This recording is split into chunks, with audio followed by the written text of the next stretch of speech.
अस्सलाम वालेकुम, welcome back to my channel. मैं हूँ हुमैरा जुल्फ़िकार। आई होप आप लोग जहाँ भी हो ठीक ठाक हो, हैप्पी हो और हेल्दी हो।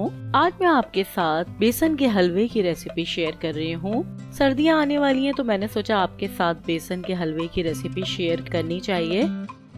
तो चलिए बिस्मिल्लाह करके हम अपनी रेसिपी को स्टार्ट करते हैं।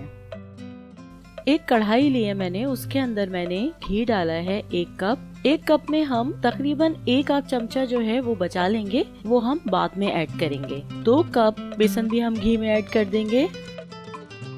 बेसन का हलवा हम जितनी देर तक कुक करेंगे उसमें हमारी फ्लेम जो है वो बिल्कुल लो रहेगी। इसे हम बिल्कुल हल्की आंच पे पकाएंगे और चमचा हम मुस्तकिल चलाते रहेंगे। ये देखें, बिल्कुल इस तरह से। ये देखें, बेसन भुनना शुरू हो गया है, कितना प्यारा कलर आ गया है इसका। अब इसमें हम 4 टेबल स्पून सूजी ऐड कर देंगे। बेसन का हलवा बहुत ही इजीली बन के तैयार हो जाता है। बस इसमें ये होता है कि इसमें ना हमें चमचा जो है मुस्तकिल चलाते रहना है। एक पैन लेंगे, उसमें मैंने 1 कप पानी लिया है और 1 कप मैंने उसमें चीनी ली है और उसे कुक करने के लिए रख दिया है हल्की आंच पे। उसके बाद इसमें हम हल्का सा फूड कलर डालेंगे। ये ऑप्शनल है, अगर आप चाहें तो डालें, आप चाहें तो ना डालें। उसके बाद जो हमने चीनी वाला पानी कुक करके रखा है वो भी ऐड कर देंगे और थोड़ा थोड़ा करके ऐड करेंगे।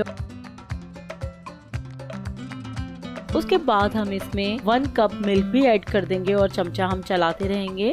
उसके बाद हम इलायची पाउडर ऐड करेंगे और थोड़े से बादाम, पिस्ता, काजू ऐड कर देंगे।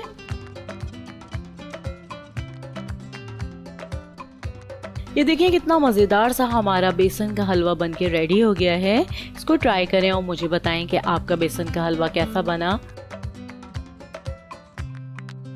अगर आपको मेरी रेसिपी अच्छी लगी है तो इसे लाइक ज़रूर कीजिएगा और अगर आप मेरे चैनल पे नए हैं और आपने मेरे चैनल को सब्सक्राइब नहीं किया है तो वो भी आज से कर लीजिएगा।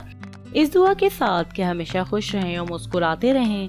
फिर आऊँगी किसी न्यू रेसिपी के साथ। अल्लाह हाफ़िज़।